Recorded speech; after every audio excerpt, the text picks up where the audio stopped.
അനവധിയായ ദുഃഖങ്ങളെക്കുറിച്ച് പറയുമ്പോഴും മനുഷ്യൻ്റെ ഏറ്റവും വലിയ അനുഗ്രഹങ്ങളിലൊന്ന് അയാൾക്കൊരു അമ്മയുണ്ടായിരിക്കുന്നുള്ള അതിശയമായിട്ട് യേശുവിനുണ്ടായിരുന്നു. അവസാനത്തോളം ഉണ്ടായിരുന്നു. യേശുവിൻ്റെ എല്ലാ വിപൽഘട്ടങ്ങളിലും യേശു എത്ര അധീരനാകുമ്പോഴും ഈ അമ്മയെന്ന് പറഞ്ഞൊരു പ്രസൻസ് അയാളെ തേടി വന്നു. ഉടനീളം മേരിയെക്കുറിച്ച് ഇങ്ങനെ അധികം എഴുതേണ്ട ഒരു ബാധ്യത സുവിശേഷകർക്കില്ല. കാരണം അത് യേശുവിൻ്റെ ഒരു ബാക്ക്ഡ്രോപ്പിൽ മാത്രം പ്രത്യക്ഷപ്പെടേണ്ട വീണ്ടും വിചാരങ്ങളാണ്. എന്നിട്ടും അതിൽ പോലും എത്ര ഇടങ്ങളിലായിട്ടാണ് നമ്മൾ ഈ മേരിയെ കണ്ടുമുട്ടുന്നത്.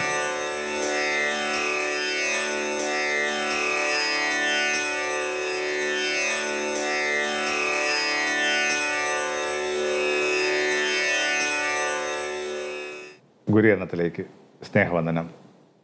ചിലപ്പോൾ ഇങ്ങനെ സംഭാഷണത്തിൻ്റെയൊക്കെ ഒരു ആവേശത്തിൽ ഞാനിങ്ങനെ പറഞ്ഞവസാനിപ്പിക്കുകയായിരുന്നു, എന്ത് ദുഃഖത്തിലൂടെയാണ് യേശു ഇങ്ങനെ കടന്നു പോകാത്തത്. ഇങ്ങനെ കുരിശെന്നൊക്കെ പറയുന്നത് ഈ മനുഷ്യ ദുഃഖങ്ങളുടെ സമുച്ചയമാണെന്നൊക്കെ ഉള്ളതിനൊരു വിശദീകരണമായിട്ടാണ് അത് പറഞ്ഞു തുടങ്ങിയത്.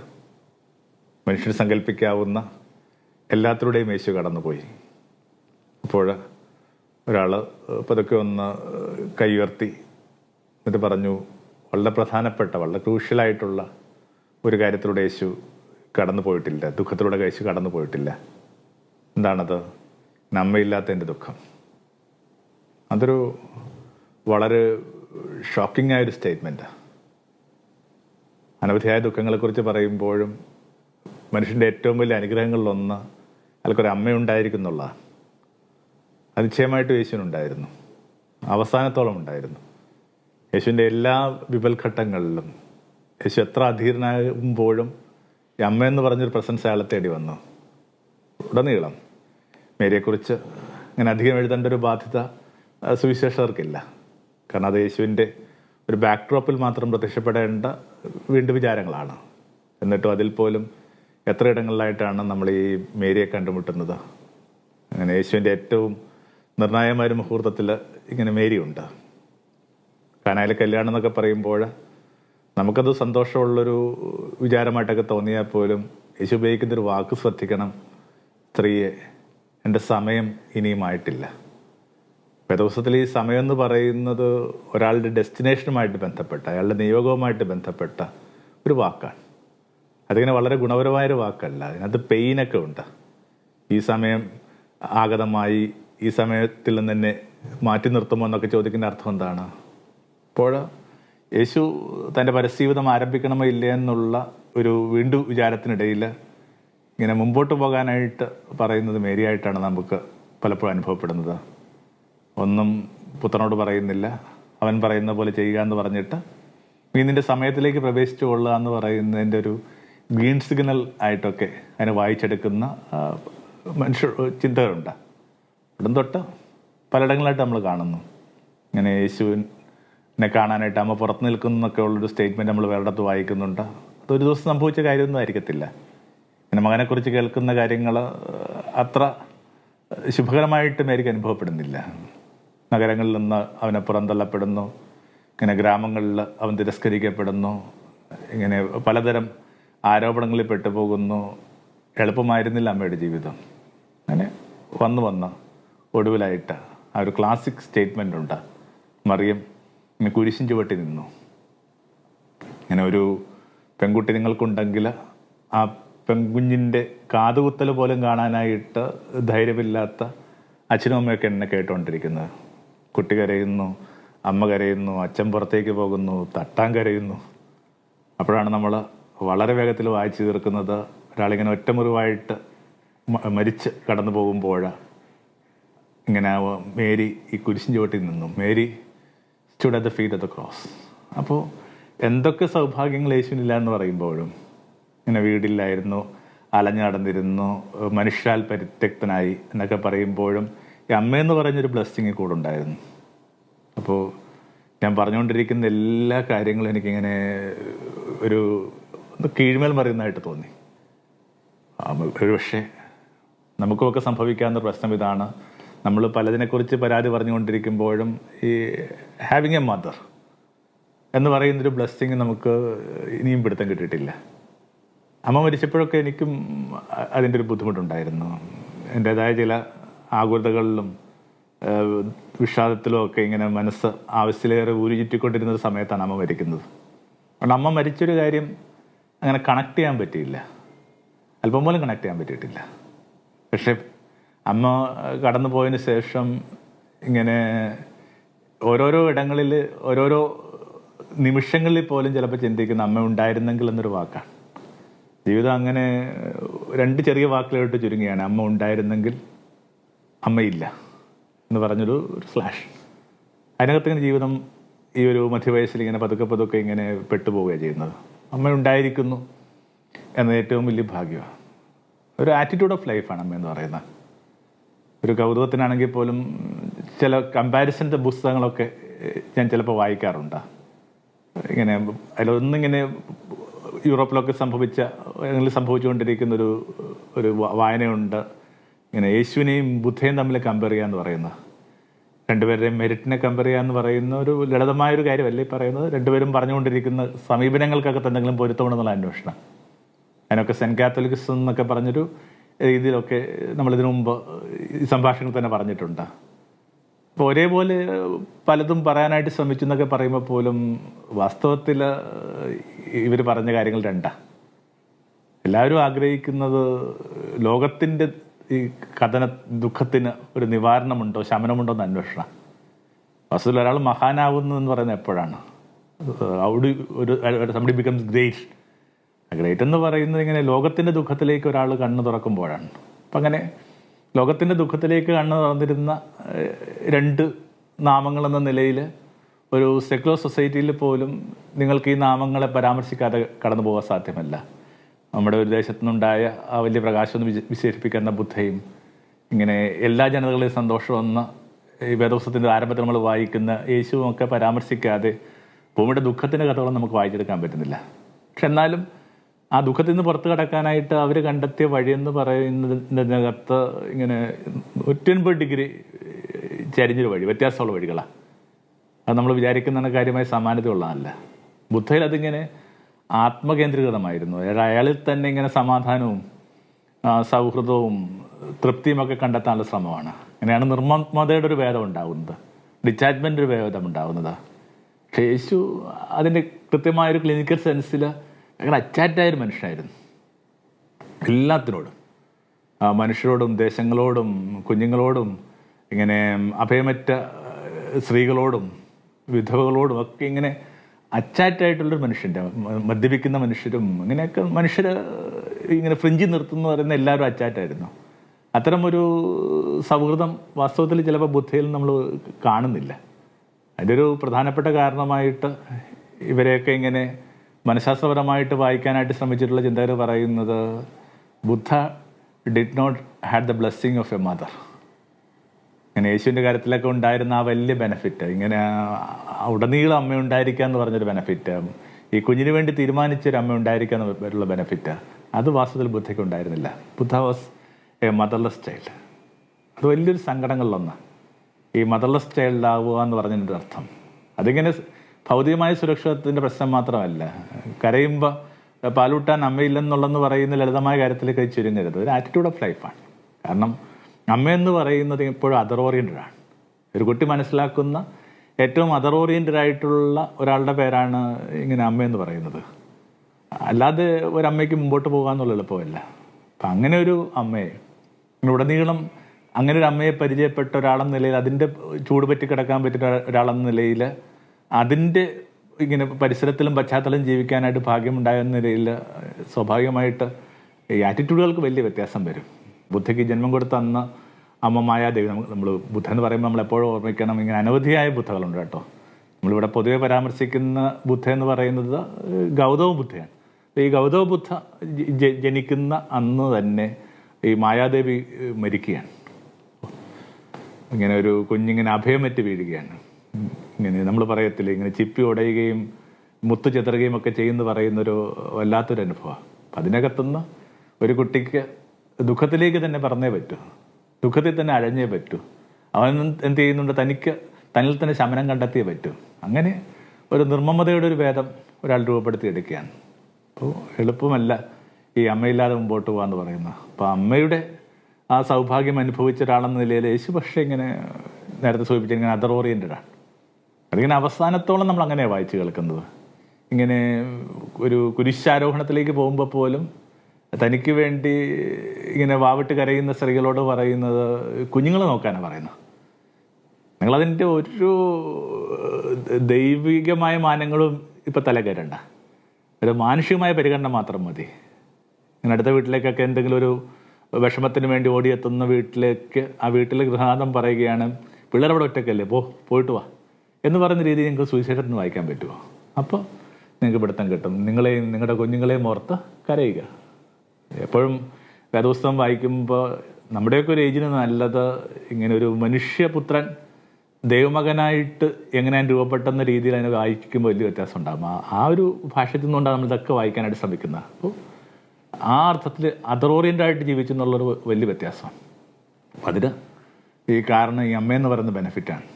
അപ്പം തൻ്റെ ലൈഫിൽ പലതിൻ്റെയും ഭാവം ഉണ്ടാകുമ്പോഴും ഇതിൻ്റെ ഒരു വലിയൊരു അനുഗ്രഹം ഉണ്ടായിരുന്നത് കൊണ്ട് ഒടുവിലായിട്ട് യേശു കൊടുക്കുന്നൊരു സമ്മാനമായിട്ട് ഉപഹാരമായിട്ട് മേരിയെ കണ്ടെത്തിയത് നല്ലതായിരിക്കും. നമ്മൾ പലപ്പോഴും കുർബാനയാണ് യേശുവിൻ്റെ ഒടുവിലത്തെ ഉപഹാരമായിട്ട് പലപ്പോഴും പരാമർശിക്കുന്നത്. മടങ്ങിപ്പോകുന്ന രാത്രിയിൽ അവിടെ നിന്ന് ഇങ്ങനെ പറഞ്ഞു, ടേക്ക് മൈ ബോഡി, ഇത് എൻ്റെ ശരീരമാണ്, ഇത് നിങ്ങൾ എടുത്തുകൊള്ളുക. വാസ്തവത്തിൽ ഈ ടേക്ക് മൈ ബോഡി എന്ന് പറയുന്നത് നിങ്ങളുടെ ജീവിതത്തിൽ ഏറ്റവും ആദ്യം പറഞ്ഞത് നിങ്ങളുടെ അമ്മയാണ്. ചെറുപ്രായത്തിൽ ഞങ്ങൾക്കിടയിലൊക്കെ ഉള്ളൊരു എന്താ പറഞ്ഞൊരു കളിവർത്താനം ഉണ്ടായിരുന്നു. ഇങ്ങനെ തിന്നിട്ടും തീരാത്ത ഊണ് അല്ലെങ്കിൽ എന്ന് പറയുന്നൊരു സംഭവം. വാസ്തവത്തിൽ ഇങ്ങനെ അമ്മയുടെ മുലപ്പാല ആ ഉരുള മാത്രം ഇങ്ങനെ തിന്നിട്ടും തീരുന്നില്ല. അപ്പോൾ അതിനകത്തു നിന്നൊക്കെയാണ് വാസ്തവത്തിൽ take my body drink my blood എന്നൊക്കെ പറയുന്ന ചില ഭാവനകൾ, ചില സെക്കൻഡ് ബിംബങ്ങൾ ഇങ്ങനെ യേശുവിൻ്റെയൊക്കെ ബോധത്തിലേക്ക് ഇങ്ങനെ പ്രകാശം പരത്തി നിൽക്കുന്നത്. പക്ഷേ അതിൻ്റെ ഒരു അൾട്ടിമേറ്റ് ഉപഹാരം എന്ന നിലയിൽ കുരിശ് ചുവട്ട് തന്നെ. അവിടെ നമ്മൾ വായിച്ച് കേൾക്കുന്നു, ജോൺ ഇങ്ങനെ വല്ലാതെ ഏകാകിയാണ്. അയാൾക്ക് ഇങ്ങനെ കണക്ട് ആകാൻ പറ്റുന്നില്ല. സ്വപ്നജീവികളായ മനുഷ്യർക്ക് ഈ പലപ്പോഴും തങ്ങളുടെ പരിസരത്തിൻ്റെ ഒരു പ്രായോഗികതയും അതിൻ്റെ അലച്ചിലുകളുടെയും ഒക്കെ കാരണം പിടുത്തം കിട്ടുന്നില്ല. അതിൻ്റെ ഒരു പെരിഫറിയിൽ ഉള്ളൊരു ജീവിതം അനുതീരപ്പെടുത്താൻ കിട്ടുന്നില്ല. അങ്ങനെ ഈ മനുഷ്യൻ ഏകാഗിയായിരിക്കും. പിന്നീട് മിസ്റ്റിക് എന്നൊക്കെ നമ്മൾ വാഴ്ത്തുന്ന, സദാ യോഗാത്മകത ഉള്ളിൽ അനുഭവിച്ചിരുന്ന, സദാ ആനന്ദം കൊണ്ട് നടന്നിരുന്ന, സ്നേഹത്തിൻ്റെ ഒക്കെ ഒരു പര്യാപദമൊക്കെ ആയിട്ട് മാറുന്ന ഈ മനുഷ്യൻ എത്രമാത്രം അശരണാണെന്ന് ആ കുരിശിൻ്റെ ഒരു ഏരിയൽ വിഷനിൽ നിന്ന് കൃത്യമായിട്ട്, ഡ്രോൺ വിഷനിൽ നിന്ന് കൃത്യമായിട്ട് യേശു മനസ്സിലാക്കുകയാണ്. അപ്പോഴാണ് യേശു പറയുന്നത്, എൻ്റെ അമ്മയെ എടുക്കുക, ടേക്ക് മൈ മദർ. അതിനകത്താണ് ഞാൻ വിചാരിക്കുന്നത് ഈ അൾട്ടിമേറ്റ് ഗിവിങ് എന്ന് പറയുന്നത്. ഇങ്ങനെ എൻ്റെ അമ്മയെ കൂടി എടുത്തോളാം, നിനക്ക് മുമ്പോട്ട് പോകണമെങ്കിൽ ഇത് കണക്ക് ഒരു അമ്മ ആവശ്യമുണ്ട്. ഞാനൊരു പുസ്തകം വായിക്കുകയായിരുന്നു. ശേഷം അമ്മയുടെ ഓർമ്മ ദിനങ്ങളുമൊക്കെ ആയിട്ട് ബന്ധപ്പെട്ട എക്സാക്റ്റ് ആ ഡേയിലാണ് ആ പുസ്തകം കയ്യിലോട്ട് വന്നത്. On earth we are briefly gorgeous എന്ന് പറയുന്ന ഒരു പുസ്തകം. ഓഷ്യൻ ബോയാങ് എന്ന് പറയുന്ന ഒരു വിയറ്റ്നാമീസ് കവിയുടേതാണ്. അവരെങ്ങനെയൊക്കെയോ US വന്നതാണ്.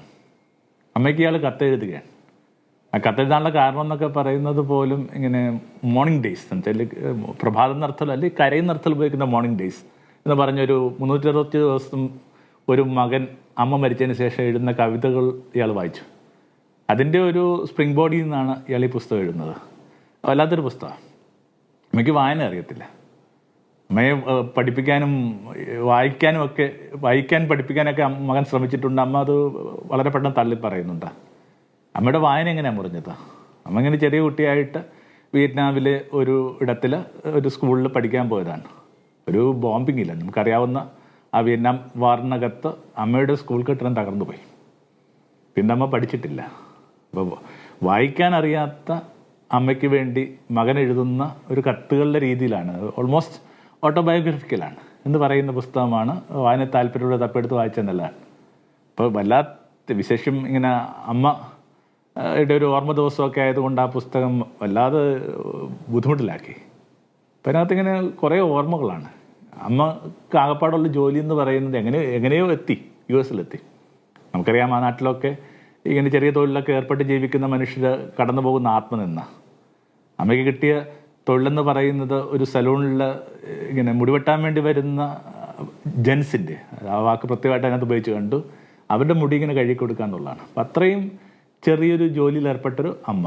എന്നിട്ട് അമ്മ പരമാവധി ഈ മകനെയും തൻ്റെ കുടുംബത്തെയും ഒക്കെ ഒരു സിംഗിൾ പാരൻ്റ് എന്ന നിലയിൽ, അപ്പം മദ്യപാനിയാണെന്നൊക്കെയാണ് തോന്നുന്നത്, ഇങ്ങനെ കാര്യമായിട്ട് അതിനകത്ത് അസോസിയേറ്റ് കാണുന്നില്ല.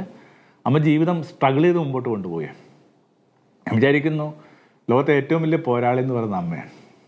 അതിന് നിങ്ങളുടെ അമ്മ വളരെ ഒരു ഫിലോസഫിയോ അല്ലെങ്കിൽ വളരെ പോയറ്റിക്കായിട്ടോ ജീവിക്കുന്ന ഒരാളൊന്നുമില്ല. ലോകത്തെ ഏത് അമ്മയേക്കാളും പോരാളിയായിട്ട് വേറെ ആളില്ല. ഇതൊരു പോരാട്ടമാണ് ഈ കുഞ്ഞുങ്ങൾ വളർത്തിയെടുക്കുക എന്ന് പറയുന്നത്. ആ പോരാട്ടത്തിൽ ഏർപ്പെടുമ്പോഴും ആ ചെറിയ കാലം നമ്മൾ ആ തലക്കെട്ടിൽ വായിച്ച കണക്ക് on earth we are briefly gorgeous. ഈ അമ്മയുമായിട്ടുള്ള ഒരു കാലം മാത്രമാണ് ഈ ഗോർഗസ് എന്ന് പറയുന്നൊരു കാലം. അമ്മ അങ്ങനെ ആക്കാനായിട്ട് ശ്രമിക്കുകയാണ്, കമനീയമായിട്ട് ആക്കാൻ ശ്രമിക്കുകയാണ്. അതിനിടയിൽ മകൻ മുതിർന്നു. മകൻ വേറൊരു നഗരത്തിലാണ്. അവിടെ വെച്ച് ഇങ്ങനെ ഇയാളുടെ ഒരു കസിൻ്റെ മരണം ഇയാൾ കേൾക്കുന്നു. അവർ തമ്മിൽ വളരെ കണക്റ്റാണ്. അയാളൊരു കാർ ആക്സിഡൻറ്റിലോ എങ്ങനെ കൊല്ലപ്പെടുന്നു. ഒരു ദിവസം ഇയാളിങ്ങനെ ഒരു ട്രെയിനിലോട്ട് പ്രവേശിക്കുമ്പോഴേക്കും ഇയാളെ ഇങ്ങനെ ഒരാൾ ഉറ്റു നോക്കിക്കൊണ്ടിരിക്കുകയാണ്. എക്സാക്ട്ലി ഈ പറഞ്ഞ മനുഷ്യൻ തന്നെയാണ്. തൻ്റെ മരിച്ചുപോയെന്ന് പറയുന്ന ആ കസിനാണ്. എല്ലാം അയാളുടെ ഒരു ജസ്റ്റേഴ്സ് പോലും ഇങ്ങനെയാണ്. ഒരു വല്ലാത്തൊരു തരം മതിഭ്രമത്തിൽ, ഒരു തരം ഹലൂസിനേഷനൊക്കെ വിശേഷിപ്പിക്കാവുന്ന ഒരു രീതിയിൽ ഇത് തൻ്റെ കടന്നുപോയ ആ ബ്രദർ തന്നെയാണെന്ന് ഇയാൾക്ക് തോന്നുന്നു. അതല്ലെന്ന് അയാളുടെ ബുദ്ധി പറയുന്നുമുണ്ട്. അയാൾക്ക് മുമ്പോട്ട് പോകാൻ പറ്റാതെ ഇയാളിങ്ങനെ വഴിയിലിങ്ങനെ വെള്ളമൊക്കെ കണക്ട് ചെയ്യുന്ന ഒരു ഒരു ഒരു ഹൈഡ്രൻ്റ് എന്ന് പറയുന്നൊരു സംഭവമുണ്ട്. അതിനകത്ത് അതിന് മുകളിൽ ഇയാളിങ്ങനെ ഇരുന്നിട്ട് അമ്മയെ വിളിക്കുക. അമ്മ, ഞാനവനെ കണ്ടു. അപ്പോൾ ഈ ആളുടെ പാനിക് അറ്റാക്കാണ് പറഞ്ഞോട്ടെ. അയാൾക്ക് ഹൃദയമിടിപ്പ് വർദ്ധിക്കുന്നു. അമ്മ കുറച്ച് നേരം ഒന്നും മിണ്ടാതിരുന്നു. എന്നിട്ട് അമ്മ ഫോണിൻ്റെ അങ്ങേത്തലയിൽ നിന്ന് മകന് വേണ്ടി ഒരു പാട്ട് പാടുകയാണ്. ആ പാട്ടെന്ന് പറയുന്നത് അമ്മയ്ക്ക് അറിയാവുന്ന ആകപ്പാടുള്ള ഇംഗ്ലീഷ് പാട്ടാണ്, ഹാപ്പി ബർത്ത്ഡേ ടു യു. അതവൻ്റെ ബർത്ത്ഡേ ഒന്നുമല്ല. അമ്മ ഇങ്ങനെ പതുക്കെ പതുക്കെ അത് പാടിക്കൊടുക്കുകയാണ്. ഇങ്ങനെ പാടി പാടി പാടി പാടി കുറേ കഴിയുമ്പോൾ അവൻ ഇങ്ങനെ ശാന്തമാകുന്നൊരു കുഞ്ഞു പാരഗ്രാഫ് എന്നെ അതിനകത്ത് വല്ലാതെ ഇങ്ങനെ ചൂണ്ടക്കുളത്തി വീഴുന്ന കണക്ക് എന്നെ ഇങ്ങനെ പിടിച്ചു. എന്തൊക്കെ രാഗങ്ങളിലാണ് ഈ അമ്മമാർ നമുക്ക് വേണ്ടി താരാട്ട് പാടിയിട്ടുള്ളത്. നമുക്കറിയാവുന്ന ഏതാനും ഗാനങ്ങൾ മാത്രമല്ല, മുഴുവൻ ജീവിതത്തിലും എവിടെ നിന്നൊക്കെ ഇവരിങ്ങനെ അദൃശ്യമായിട്ട് ഒരു താരാട്ട് പാടാനായിട്ട് ശ്രമിച്ചിട്ടുണ്ട്, ശ്രദ്ധിച്ചിട്ടുണ്ട്.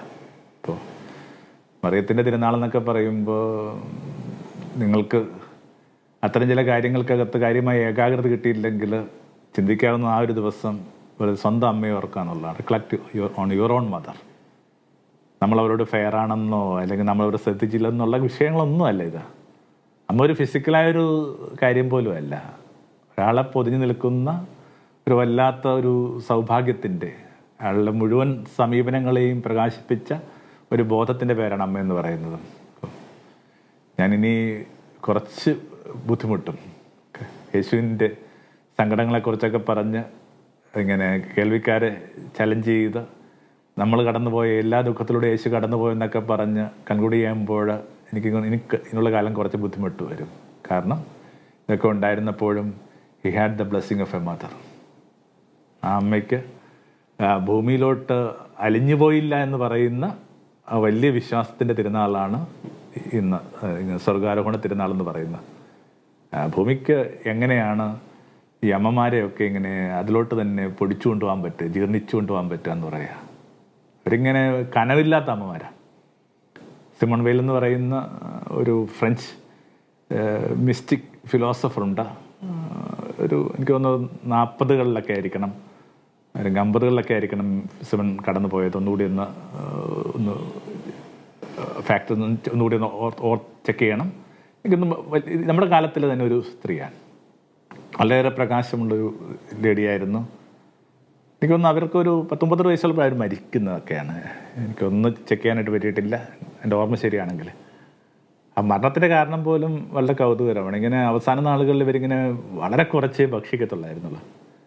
കാരണം അപ്പോഴേക്കും ഇങ്ങനെ നാസികൾ ഫ്രാൻസ് കീഴടക്കി. അപ്പോൾ അവിടെ ഇങ്ങനെ മനുഷ്യർക്ക് കൃത്യമായിട്ട് ഇങ്ങനെ ഭക്ഷണത്തിന് മേലെ നിയന്ത്രണം ഉണ്ടായി, സഞ്ചാരത്തിന് മേലെ നിയന്ത്രണം ഉണ്ടായി, വളരെയേറെ പട്ടിണിയും ദാരിദ്ര്യത്തിലോട്ടൊക്കെ ദേശം ഇങ്ങനെ കൂപ്പുകുത്തുമ്പോഴേക്കും തനിക്ക് ഭക്ഷിക്കാൻ അർഹതയില്ലെന്ന് പറഞ്ഞൊരു എത്തിക്കലായ കാരണം കൊണ്ടാണ് ഈ പറഞ്ഞ രോഗിണിയായ സ്ത്രീ ഭക്ഷണം വേണ്ടെന്ന് വെച്ചു. അത്രയും പ്രകാശമുള്ളൊരു സ്ത്രീയാണ്.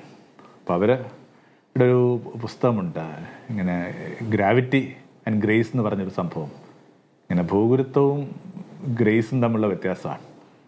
ഭൂഗുരുത്വം എന്ന് പറയുന്നത്, ഗ്രാവിറ്റേഷൻ എന്ന് പറയുന്നത് എന്താണ്, ഇങ്ങനെ എല്ലാം ഇങ്ങനെ തന്നിലേക്ക് അടുപ്പിക്കുന്ന ഒന്നാണ്. ശുഭകരമല്ലാത്ത കാര്യങ്ങളിലേക്കും മെലങ്കോളിക്കായ കാര്യങ്ങളിലേക്കും ഒക്കെ ഇങ്ങനെ മനുഷ്യനെ ഈ പിടിച്ചു താഴ്ത്തുന്ന ഒന്നിൻ്റെ പേരാണ് ഭൂമി. എന്നാൽ അത്തരം ഗുരുത്വാകർഷത്തിൽ പെടാത്ത ചില മനുഷ്യരുണ്ട്. അവരിങ്ങനെ ഗ്രേസ് എന്ന് പറഞ്ഞൊരു ജീവിതത്തിലാണ് ജീവിക്കുന്നത്. അവർക്ക് തീരെ കനവില്ല. അവരിങ്ങനെ നമ്മൾ കുട്ടിക്കാലത്തൊക്കെ കണ്ട് അത്ഭുതപ്പെടുന്ന ഈ അപ്പൂപ്പൻ താടി കണക്കിങ്ങനെ പറന്നു പോകും. അമ്മമാർക്ക് തീരെ കനവില്ല. നിങ്ങൾ ശ്രദ്ധിച്ചിട്ടുണ്ടാവും. ഒരുപക്ഷെ നിങ്ങൾക്കൊരു പ്രായമായൊരു അമ്മയുണ്ടെങ്കിൽ ഈ രാത്രിയിൽ ശ്രദ്ധിക്കാവുന്നേ ഉള്ളൂ. തീരെ കനമില്ലാത്തവരവർ. ആ കനം അവരവരെ തന്നെ ഒന്നുമില്ല. ഈ അഹമെന്ന് പറഞ്ഞൊരു സംഭവം അവരവരെക്കുറിച്ച് ചിന്തിച്ചേ ഇട്ടില്ല. നമ്മൾ ആദ്യം പറഞ്ഞതൊക്കെ ഇങ്ങനെ അപരം എന്ന് പറഞ്ഞത് അതെന്തോ ആവട്ടെ, അങ്ങനെ അപരകേന്ദ്രീകൃതമായിട്ട് ജീവിച്ചു പോയ ഇത്തരം മനുഷ്യർക്ക് ഇങ്ങനെ തീരെ കനവില്ല. കനമില്ലാത്ത ഒന്നിനെയും തന്നിലോട്ട് ഏറ്റുവാങ്ങാനായിട്ടോ തന്നിലോട്ട് പൊടിച്ചു കളയാനായിട്ടോ ഇനിയും ഭൂമിക്ക് കരുത്തില്ല. അതുകൊണ്ടാണ് ഒരുപക്ഷെ ആ ഒരു മെറ്റഫർ നമ്മൾ വായിച്ച് കേൾക്കുന്നത്. സർപ്പത്തെ ചവിട്ടുന്ന ഒരു സ്ത്രീയെ ഞാൻ കണ്ടു. ആമേൻ. തമോന്മുഖം ജീവിതം പ്രഭാമയം സന്നിധാനം.